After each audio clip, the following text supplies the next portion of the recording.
Hello students, welcome back to another video. अगर आप लोग BS 6 सेमेस्टर में हैं और पॉलिटिकल साइंस पढ़ रहे हैं तो इसके पेपर नंबर 2 की क्लासेस हम स्टार्ट कर चुके हैं, जिसमें आप लोगों को इंटरनेशनल रिलेशन एंड पॉलिटिक्स पढ़ना है। तो यूनिट नंबर 2 का आज का वीडियो पार्ट 4 है, जिसमें हम पढ़ने वाले हैं शक्ति संतुलन स्थापित करने के उपाय।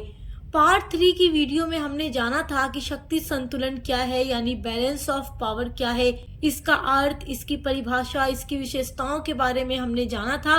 और आज हम बहुत ही इम्पोर्टेंट टॉपिक देखने वाले हैं, शक्ति संतुलन स्थापित करने के क्या क्या उपाय हैं, या आप इसको कह सकते हैं शक्ति संतुलन स्थापित करने की क्या क्या विधियां हैं या क्या क्या पद्धतियां हैं। तो क्वेश्चन किसी भी तरीके से आपसे पूछ सकता है। अगर आपसे एग्जाम में पूछ देगा शक्ति संतुलन स्थापित करने के उपाय, तो आप कहेंगे अरे हम तो पद्धतियां पढ़ के आए, हमारे बुक में तो पद्धति था, यह हमारे बुक में तो विधि था। तो कंफ्यूज नहीं होना है, पद्धति कहे, विधि कहे, उपाय कहे, तरीका कहे, बात एक ही है। शब्दावली आपको अलग अलग याद रखनी है। तो शक्ति संतुलन क्या है, उसका अर्थ तो आप बहुत अच्छे से जान चुके हैं, तो उन सब चीजों पर हम डिस्कशन नहीं करेंगे। हम डायरेक्ट अपने मेन टॉपिक पर आगे बढ़ते हैं। शक्ति संतुलन का अर्थ समझने के लिए आप इसके पहले की वीडियोस जरूर देखिएगा, आपको पूरी प्लेलिस्ट मिल जाएगी इसी वीडियो के डिस्क्रिप्शन बॉक्स में।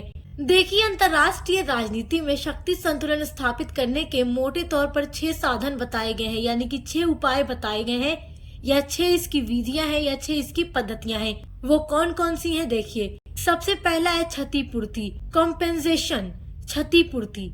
दूसरा है हस्तक्षेप यानी इंटरवेंशन। तीसरा है मध्यवर्ती राज्य यानी बफर स्टेट जिसको कहते हैं। उसके अलावा चौथा है शस्त्रीकरण यानी आर्मामेंट।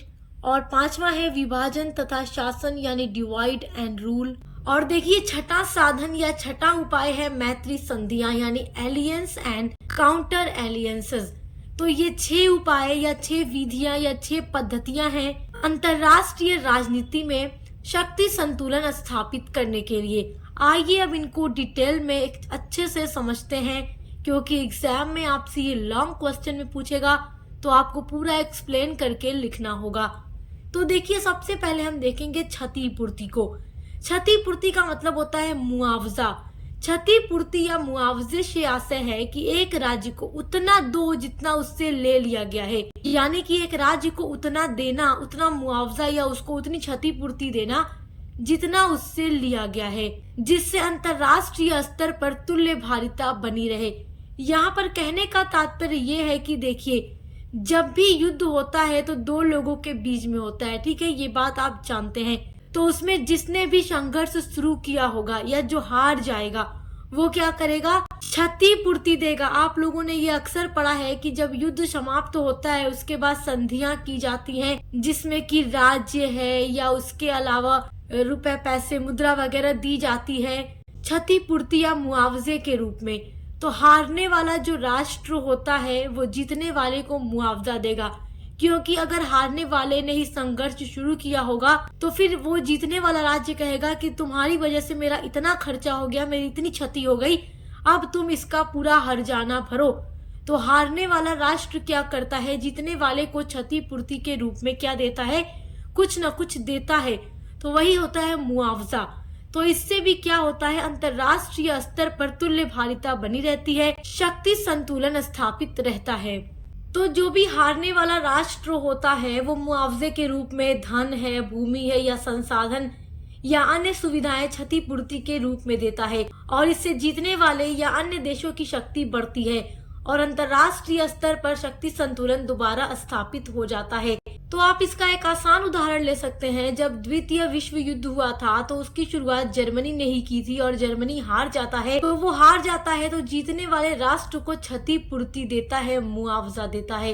चलिए अब जानते हैं हस्तक्षेप के बारे में। दूसरा साधन या दूसरा उपाय है हस्तक्षेप। देखिए, क्या होता है, कभी कभी शक्तिशाली राज्य जो होते हैं संतुलन स्थापित करने की दृष्टि से अन्य राज्यों के आंतरिक मामले में हस्तक्षेप कर देते हैं, इंटरफेयर कर देते हैं। देखिए, हस्तक्षेप में क्या होता है कि कोई राष्ट्र है जो अपने आप को शक्तिशाली बनाने के लिए लगातार प्रयत्न कर रहा है और वो शक्तिशाली बन रहा है, तो कोई दूसरा राष्ट्र जो होता है उसके आंतरिक मामले में हस्तक्षेप कर देता है, ताकि जो उसकी शक्तियां बढ़ रही हैं वो ना बढ़े और अंतर्राष्ट्रीय स्तर पर तुल्यभारिता बनी रहे। अंतर्राष्ट्रीय स्तर पर क्या है, शक्ति संतुलन बना रहे, हर एक राष्ट्र की शक्ति बराबर रहे, ना कोई अधिक शक्तिशाली हो ना कोई ज्यादा कमजोर हो, सब बराबर रहे शक्ति के मामले में, ताकि कोई एक दूसरे पर हावी न हो सके, कोई भी राष्ट्र दूसरे राष्ट्र को दबा न सके।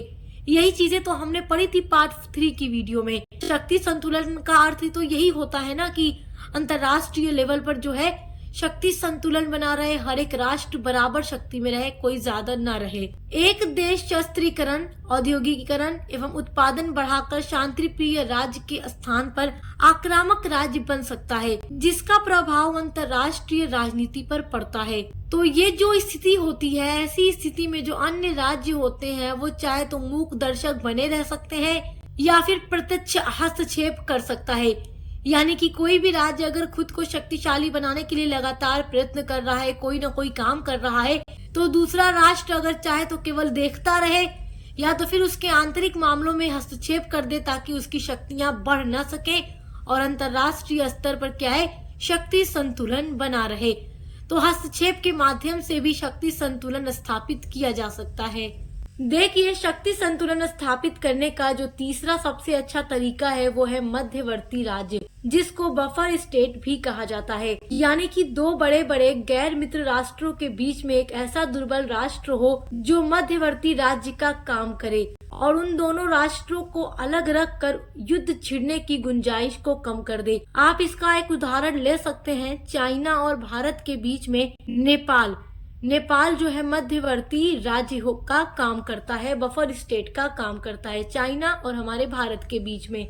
अब देखिए, चौथा जो तरीका है वो है शस्त्रीकरण। देखिए, ये भी शक्ति संतुलन स्थापित करने का एक तरीका है। शस्त्रीकरण भी एक तरीका है जिससे कि जो राष्ट्र है अपनी शक्ति को बढ़ाने का प्रयास करते हैं। और शस्त्रीकरण से कई बार यह भी होता है कि जो भी राष्ट्र होते हैं, राष्ट्रों के बीच आपस में शस्त्रीकरण की होड़ प्रारंभ हो जाती है। और द्वितीय विश्व युद्ध के बाद जब अमेरिका और सोवियत संघ में शस्त्रीकरण की प्रतिस्पर्धा कुछ ऐसी ही थी, क्योंकि आप देखते हैं द्वितीय विश्व युद्ध के बाद क्या होता है, जो अमेरिका और सोवियत संघ थे ये सुपर पावर के रूप में उभरते हैं और जो भी यूरोपियन कंट्री थी वो कमजोर हो गई थी, मतलब उनकी शक्ति कम हो गई थी और अमेरिका और सोवियत संघ सुपर पावर के रूप में उभरते हैं और अमेरिका सबसे सुपर पावर है। तो इनके बीच क्या है, शस्त्रीकरण की प्रतिस्पर्धा यानी कंपटीशन शुरू हो गया था और शस्त्रीकरण से सदैव अस्थिर संतुलन का जन्म होता है। अतः राज्य जो है निशस्त्रीकरण के लिए प्रयत्नशील रहते हैं और ऐसा माना जाता है कि निशस्त्रीकरण से शक्ति संतुलन स्थिर और अस्थायी बन सकता है। वस्तुतः निशस्त्रीकरण की समस्या शक्ति संतुलन से अप्रत्यक्ष रूप से जुड़ी हुई होती है।